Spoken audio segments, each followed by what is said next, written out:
It all started on what should have been an ordinary Saturday morning. I remember stepping out onto my back porch with a cup of coffee, feeling the breeze roll off the water, enjoying the quiet ripples across the lake that I had always considered my sanctuary. For years, that lake had been more than just a piece of property. It was where my kids learned to fish, where my wife and I spent countless evenings watching sunsets, where I took my boat out to clear my head after long days at work. It was, in every sense, my peaceful refuge.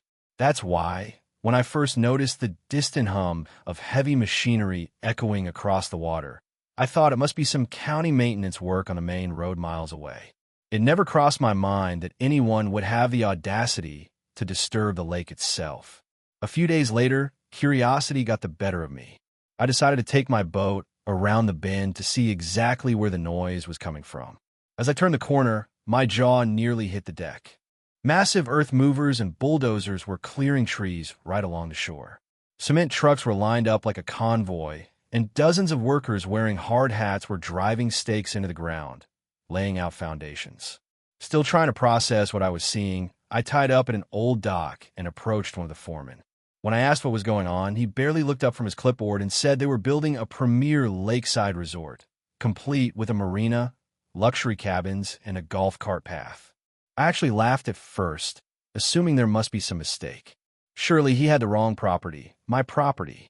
But the foreman just shrugged, saying it was all authorized by the local HOA, and if I had complaints, I could take it up with them.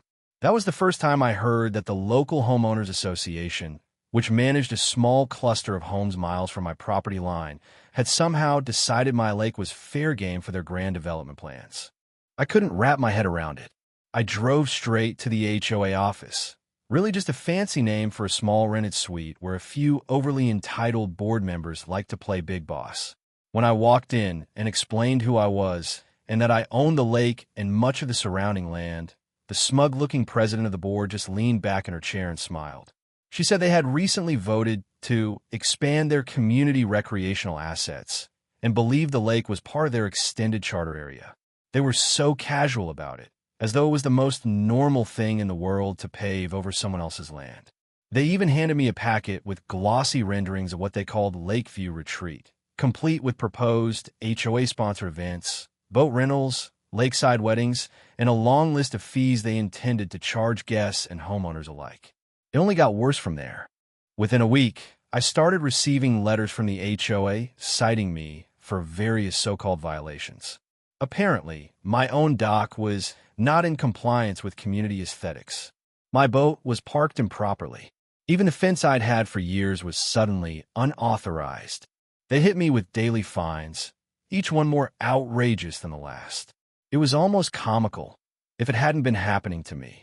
They were so confident in their little HOA bubble that they genuinely thought they could rewrite the rules of ownership and force me into compliance with their made-up resort guidelines.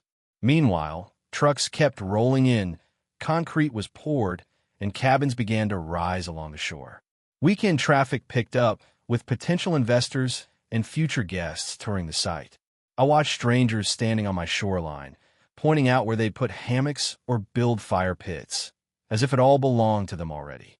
Neighbors began to whisper that the HOA was touting this project as the crown jewel of their community, expected to bring in huge short-term rental profits and raise property values across the entire subdivision. They bragged at meetings that they were finally putting the lake to proper economic use. I'd spent decades quietly enjoying that lake, paying taxes on it, maintaining the surrounding land, and never once thinking about monetizing it beyond the occasional family gathering. And now, practically overnight, an entire mini-economy was springing up, orchestrated by people who didn't own a single square inch of the water or the wooded lots around it. I found myself standing there more than once, looking out at bulldozers tearing up my shoreline, HOA officials strutting around with clipboards, resort planners arguing about parking layouts, and I felt a kind of quiet fury building that I hadn't known I was capable of. Because this was more than an inconvenience or a zoning misunderstanding. This was an invasion, an entitled land grab wrapped in HOA bureaucracy, and they had no idea just how badly they were about to lose. The absurdity of it all truly sank and when the first official citation showed up in my mailbox. It came in a stiff white envelope, embossed with the HOA's pretentious seal, 3 little pine trees over a lake, as if that somehow gave them authority over my land. I tore it open, expecting maybe some laughable notice about upcoming meetings, only to find a formal letter stating that I was in violation of several newly adopted resort ordinances. They claimed my personal fishing boat, which I'd docked on my own lake for years, was improperly registered under their new community standards and would accrue daily fines until corrected. My first instinct was to dismiss it as some clerical mistake. How could they possibly think they had jurisdiction over my private lake? But over the next week, more letters arrived, each one bolder than the last. They informed me that my dock did not conform to the approved aesthetic for lakeside structures, and I need to submit architectural review forms along with an application fee for potential approval. They warned me that the fencing I'd installed around a section of a lake to keep deer out of my vegetable garden was an unauthorized barrier that disrupted the visual harmony of their new resort area. It didn't stop there. I was cited for unauthorized use of personal watercraft, for lacking HOA-approved landscaping around my boathouse, and for hosting what they described as unregistered private gatherings, meaning the weekend barbecues I'd had for years with friends and family. Each letter included fines. Some are modest, $50 here or there, but others jumped to $500 for repeat offenses. A spreadsheet at the bottom of one letter proudly totaled these to several $1,000s already and threatened liens against the property, carefully worded as if it was under their governance. The sheer arrogance in those letters was astonishing. They didn't even acknowledge that this was my private land, not a shared community amenity. They treated me as though I were a rogue resident breaking into a community clubhouse, rather than the sole rightful owner of the very resource they were exploiting. When I tried to call their office, I was placed on hold, bounced between clerks, and finally told I could submit a variance request at the next board meeting. The HOA president actually told me, with this syrupy fake patience, that while she understood my frustration, the new resort development brought exciting economic opportunities for everyone in the area, and it was only fair that I abide by community guidelines like any other resident. I couldn't believe it. They had managed to flip the narrative entirely, painting me as some stubborn holdout who was disrupting their progress. Meanwhile, their construction efforts barreled forward. The lakeside was suddenly alive with delivery trucks unloading pallets of bricks and lumber. Neon-vested contractors hammered away at new decks and fire pits right along my waterfront. Landscapers tore out native bushes that had taken decades to grow so they could replace them with neat rows of decorative shrubs that fit the resort's branding guide. I'd wake up each morning to chainsaws buzzing, men shouting measurements back and forth, the beep of reversing trucks. Gone were the quiet sunrises with birdsong. In their place was a nonstop industrial hum that grated on my nerves. They didn't just build, they celebrated. Soon, HOA emails went out, copies of which I received, ironically, advertising open house tours of the new lakeside paradise, complete with catered brunches and live acoustic guitars strumming on my shores. One Saturday afternoon, I stood on my porch watching dozens of strangers mill about, sipping champagne under pop-up tents, snapping photos by the water, as if it were already theirs. I saw real estate agents leading couples down the paths that I'd personally cleared years ago for my kids to chase frogs. These agents boasted about upcoming amenities like paddleboard rentals, lakeside weddings, summer concert series, each new promise brazenly built on land they had never owned.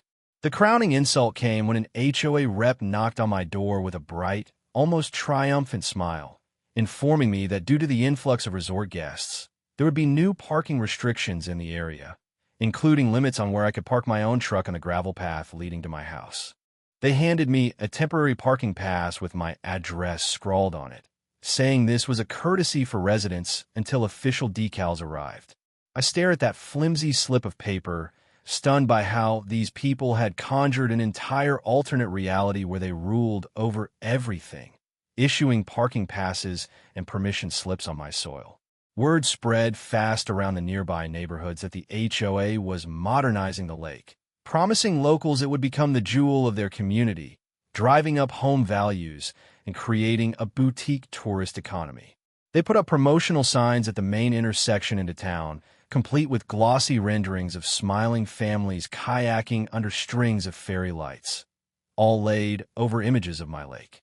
Each morning that I stood on my deck, coffee going cold in my hand, I watched more strangers appear with clipboards, measuring tape, surveying equipment, oblivious to the fact that their bright futures were being planned on property that belonged entirely to me. When the final straw broke, it didn't come in the form of loud construction or strangers partying on my lawn. It came in a dusty old filing cabinet in my study, tucked behind tax returns and property insurance papers, my full set of land titles and deeds.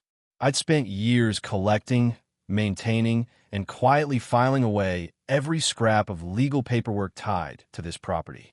Deeds that dated back nearly a century, maps carefully surveyed by hand, boundary markers with coordinates etched in aging script, all dutifully updated through generations of owners until they landed with me. My grandfather had purchased much of the original parcel decades ago, long before the town grew, when the lake was little more than a hidden gem known only to locals. It was his pride and joy, and he'd made certain all the paperwork was flawless. My father expanded on it, buying up smaller surrounding tracts as local farmers moved on or families sold off bits of old homesteads. By the time it reached me, the property wasn't just a lakeside cabin and a boat dock. It was the entire lake, the ring of forest around it, plus several acres beyond. The realization struck me hard that afternoon as I sat surrounded by crisp legal documents, topographical maps with my name stamped on them, and property tax receipts showing I'd dutifully paid every cent owed on this land for years.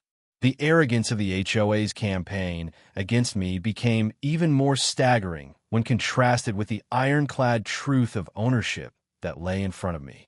They had bluster and glossy newsletters, yes, but I had the law. So I started compiling everything.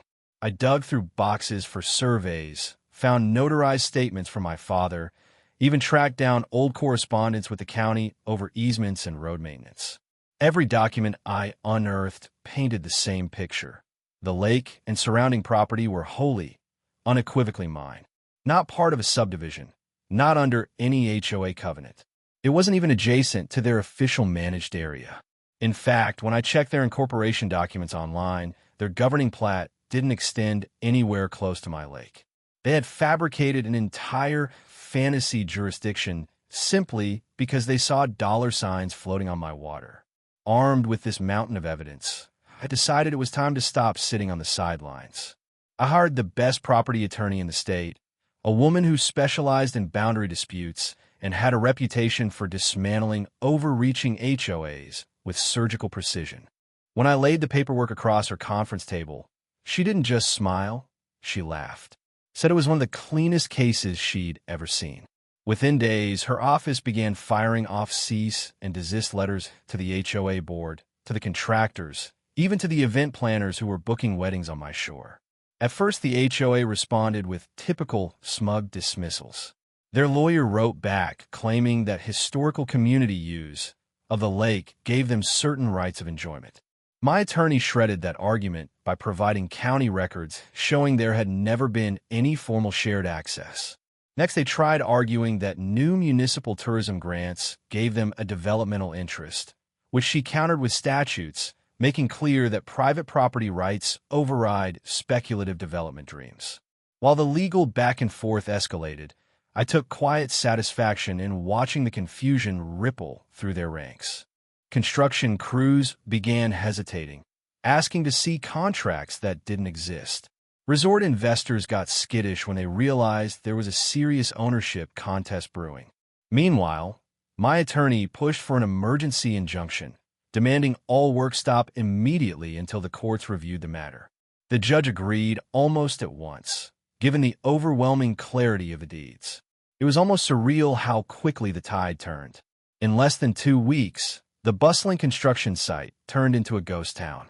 Trucks that had been offloading granite countertops and patio furniture were suddenly driving off with half-finished shipments. Landscapers pulled up newly planted flower beds and packed their equipment. The once smug HOA officials stopped hosting grand site tours and retreated behind curt emails from their legal team. During all this, I still took my boat out on the water every morning, idling through the mist, looking back at the half-frame cabins and skeletal docks that had sprung up without my blessing. I could see leftover banners flapping in the wind, promoting summer festivals that would never happen. It was a strange mix of indignation and vindication. Because while it was outrageous how far they'd pushed things without ever securing a single right to do so, it was also undeniably satisfying to know they had gambled everything on a lie, and the receipts I'd kept tucked away in a filing cabinet were about to crush their entire illusion.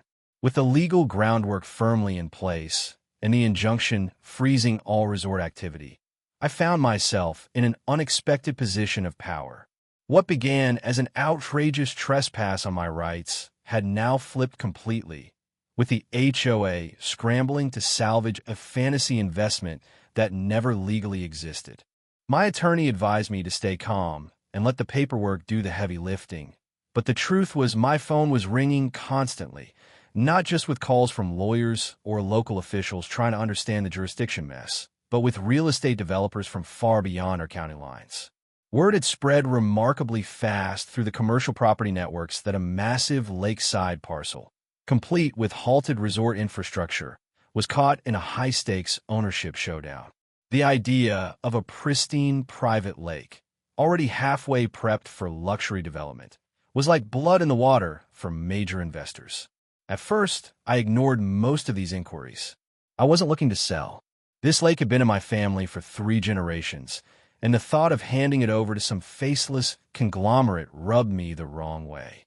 But the offers didn't stop. Each one seemed to come with sweeter terms. Purchase prices that started in the tens of millions, then edged toward hundreds. They weren't just offering cash either. Some proposed profit-sharing deals on future resort revenues, long-term land leases with guaranteed stewardship clauses, even carve-outs that would allow me to keep my cabin and private dock entirely intact. It was dizzying to see how quickly the market valued what the HOA had tried to steal for free. These were seasoned professionals who didn't need to resort to shady citations and HOA newsletters. They understood exactly what prime private waterfront property was worth and were willing to pay top dollar for the privilege. My attorney, ever pragmatic, encouraged me to at least listen. So we set up a round of meetings, and that's when the scope of possibility truly dawned on me. One group flew in on a private jet and arrived with a full portfolio presentation. They laid out plans for an eco-friendly luxury resort that would operate under strict conservation standards. Another team from an international hospitality brand showed me 3D virtual walkthroughs of a lakeside wellness retreat, complete with high-end spas, private lodges, and dock-to-door kayak concierge services. There was even a venture capital consortium offering to buy the entire lake outright, pay for all environmental restoration, and then restrict large portions of it as a protected preserve, using it as a flagship case for sustainable investment portfolios. Sitting across the table from these sharply dressed executives, watching them pitch me ideas that dwarfed the HOA's original small-time resort scheme, I couldn't help but marvel at how thoroughly the tables had turned. The same lake the HOA had tried to commandeer through intimidation and paperwork trickery was now commanding billion-dollar valuations from entities that respected private ownership and were prepared to honor it legally. Each proposal came with meticulous due diligence, binding non-disclosure agreements, earnest money deposits that signaled they weren't just bluffing. As these negotiations advanced, I made sure to keep every detail of the HOA's meddling front and center. I showed prospective buyers the injunction orders, the piles of HOA fines they had tried to levy, the photos of half-completed construction the association was now desperately trying to walk back. It didn't scare the serious players away. If anything, it fueled their urgency. Because beyond the raw beauty of the lake, the incomplete infrastructure meant they could finish it to their exact specifications without starting entirely from scratch. The legal clarity my family's documentation provided was the golden ticket. No cloudy ownership disputes, no joint use headaches, no murky easements. It was clean, transferable, and backed by decades of meticulous record keeping. All the while, the HOA continued to flounder. They held emergency closed-door board meetings, whispered threats of countersuits that never materialized, sent out anxious emails to residents promising they still had a strategic plan for the lake. But they were powerless to stop the tidal wave of reality closing in. Their grand resort scheme had relied on bluffing property, rights they never possessed, and now that bluff had been publicly exposed. The community members who had been promised skyrocketing property values and exclusive lake access began to turn on them, demanding explanations for how the HOA had managed to overreach so catastrophically. Meanwhile, I sat with my attorney and the top bidder, finalizing contract language that would secure me a once-in-a-lifetime financial windfall. Even though a part of me still felt the weight of selling land so intertwined with my family's legacy, it was tempered by the sheer magnitude of what was being offered. These weren't opportunistic HOA busybodies trying to slap fines on me for the shape of my dock. These were global firms with legal teams and decades of experience crafting high-end retreats, who approached me with deference and professionalism, acknowledging outright that this lake was mine to do with as I pleased.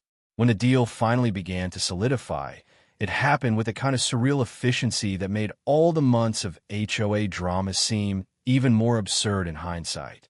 The chosen buyer, an international development consortium with deep pockets and an even deeper roster of luxury hospitality brands, moved with the precision of a military operation. They sent teams of surveyors and environmental analysts within days, dispatching drones to map the entire lake and surrounding forest canopy, all while attorneys worked alongside my own to comb through every clause of the purchase agreement. Their people respected the boundaries. They didn't show up with clipboards pretending to already own the place. They asked permission before stepping onto my dock, requested temporary easements for equipment with formal written requests, and treated the property, and by extension, me, with the seriousness it deserved. The HOA, by contrast, was imploding. News of the pending sale tore through the local community like wildfire.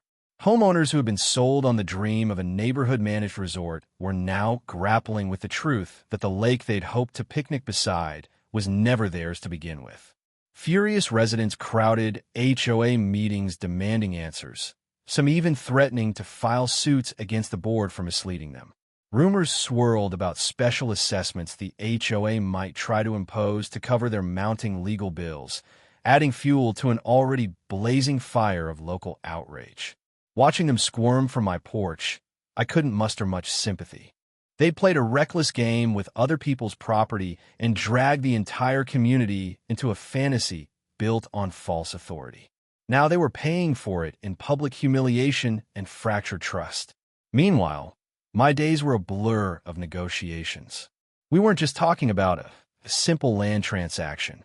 This was a multi-billion-dollar deal involving phased payouts tied to future development milestones, stock options in the hospitality parent company, a profit-sharing arrangement for a percentage of net resort revenues for the next 3 decades, plus an irrevocable guarantee that preserved a private parcel around my cabin and dock, allowing my family to continue living there undisturbed. The contract language alone ran hundreds of pages, covering everything from water usage rights to emergency access protocols. I sat through meeting after meeting with my attorney, explaining the nuances, sometimes overwhelmed by the sheer scale of it all, but also grounded by the unshakable fact that none of it would have happened if the HOA hadn't so foolishly tried to muscle me off my own land. There was a peculiar sort of justice in it. The same resort project the HOA had envisioned, complete with cabanas, restaurants, boat rentals, spa services, was still going to rise around the lake, but now under the control of a company that respected ownership lines and local law. The difference was I would be the one profiting from every stage of its success.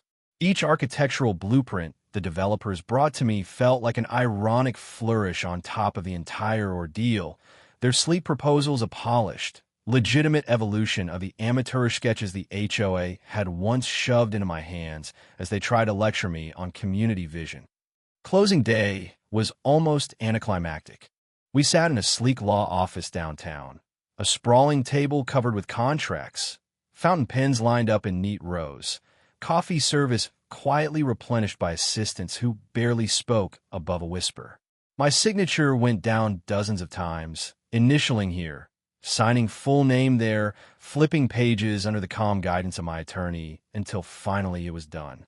Just like that, the property I had inherited, cared for, protected, and almost lost to arrogant neighbors was officially transferred for a staggering sum that would secure my children's futures, fund charitable trusts I dreamed about establishing, and allow me to travel the world without ever worrying about money again. Even then, it didn't feel quite real. It only started to sink in the next morning when I woke up and checked my account balances. The transfer had landed overnight, the numbers so large they almost looked like a glitch. I walked down to the edge of the lake, stood barefoot in the dew-wet grass, and let the sheer absurdity of the past year wash over me. Not so long ago, HOA busybodies were threatening me with liens over my old fishing boat, trying to dictate the color of my dock, telling me where I could and couldn't park on land my grandfather had purchased outright with his hard-earned savings. Now, because they had overplayed their hands so spectacularly, I was standing on ground that had transformed into a fortune overnight. The construction debris left by the halted HOA resort still littered certain coves, a silent testament to just how completely they'd misjudged both the law and my resolve. Developers would soon come through to clean it all, to build something far grander and more professionally managed. But none of it could ever change the fact that this lake, my lake, had been the catalyst for a financial legacy beyond anything I ever imagined. In the days and weeks that followed the closing, the ripple effects of the sale extended far beyond anything I'd anticipated. It wasn't just about the colossal sum that hit my accounts or the carefully drafted agreements that guaranteed my family would continue enjoying a private sanctuary on a secluded corner of the lake. It was also about the complete dismantling of the HOA's grip on the narrative they had spent so long trying to spin. Once word got out that I had sold the lake to a powerful international group for billions, effectively evicting every HOA-backed plan and voiding every grand promise they'd made to local residents, the myth of their authority began to unravel in a very public way. Residents who had once eagerly signed up for increased HOA fees, hoping to cash in on the so-called resort boom, were furious. They packed community halls, grilled the board members about why no one had done proper title research before breaking ground, why so many resources had been poured into glossy promotional campaigns that were now worth less than the paper they were printed on. More than one neighbor who had smugly reminded me that the HOA can do whatever it wants. It's in the bylaws found themselves grappling with reality when confronted by lawyers explaining that bylaws don't overwrite land deeds. The local paper ran a series of investigative pieces that laid the entire fiasco bare for everyone to see. Photos of abandoned construction sites with rebar poking up from cracked cement slabs made the front page alongside images of confused tourists arriving to find that the promised lakeside retreat simply didn't exist. For a long while, the HOA tried to maintain a veneer of control. They issued press releases full of carefully hedged language, claiming they were reviewing alternative opportunities and pursuing new strategic partnerships to benefit the community. But it was all hollow bluster. Their credibility had evaporated. Homeowners began organizing recall campaigns to oust the very board members who had led them into this embarrassing, costly disaster. Local businesses that had invested in anticipation of increased tourist traffic found themselves saddled with inventory they couldn't move. Even nearby cities that had hoped to see a spike in tax revenue from the influx of visitors started quietly shifting their support away from the HOA, focusing instead on the reputable developers who now actually held the rights. Meanwhile, I found myself fielding media requests from all over. Regional networks wanted interviews. National business magazines sent glossy credentialed writers hoping for a colorful personal angle. They wanted to hear how it felt to flip a family lake into a billion-dollar deal, to watch an HOA crumble under the weight of its own arrogance. I kept most of them at bay, preferring to keep my family out of the direct spotlight, though I did sit down with one respected financial publication for a long-form piece that focused on private property rights and how easily they could be threatened by overreaching local power structures. In that conversation, I laid out exactly how critical it was to keep thorough records, to understand the true boundaries of your land, and to be willing to stand firm no matter how loud the other side shouted about community good. What few people realized was how personal it all felt beneath the surface. This wasn't just a business transaction to me. I could still walk down old deer trails worn by my grandfather's boots, find the sun-bleached stumps of trees my father had cut for firewood decades ago. The lake had been a backdrop to my entire childhood. Late summer nights, swimming under the stars, ice skating awkwardly across its frozen surface in winters that seemed colder back then, teaching my own kids to cast fishing lines off the end of our dock. Watching the HOA try to seize it for party cruises and overpriced weddings had ignited something primal in me, a deep-rooted obligation to protect the legacy handed down through my family. That sense of duty hadn't faded, even as the contracts signed and the wire transfers cleared. But there was also a strange satisfaction in knowing that by standing my ground so completely, I not only defended that legacy, but transformed it into something none of my ancestors could have imagined. The funds from the sale weren't just sitting idle in a vault. They were already being directed into family trusts that would pay for generations of college educations, endow local charities my parents once volunteered for, and seed conservation initiatives that would keep wild spaces thriving long after any of us were gone. I even worked with the new owners to establish protected greenbelt buffers around key parts of the property, areas where no construction would ever occur, guaranteeing that the lake wouldn't just become a wall-to-wall concrete playground. Back in the HOA neighborhood, the elaborate welcome banners promising the lakeside dream still flapped in the breeze long after they'd lost all meaning. You could drive by the once busy construction entrance and see rusting machinery abandoned behind locked gates, weeds pushing through piles of unused gravel. Every so often I'd spot curious locals slowing their cars to take a look, trying to piece together how everything had flipped so dramatically from triumphant HOA marketing tours to silent, shuttered lots. The contrast was almost poetic, a vivid reminder of what happens when overconfidence and entitlement collide head-on with cold, undeniable facts written into deeds, maps, and dusty family archive that had safeguarded our rights all along.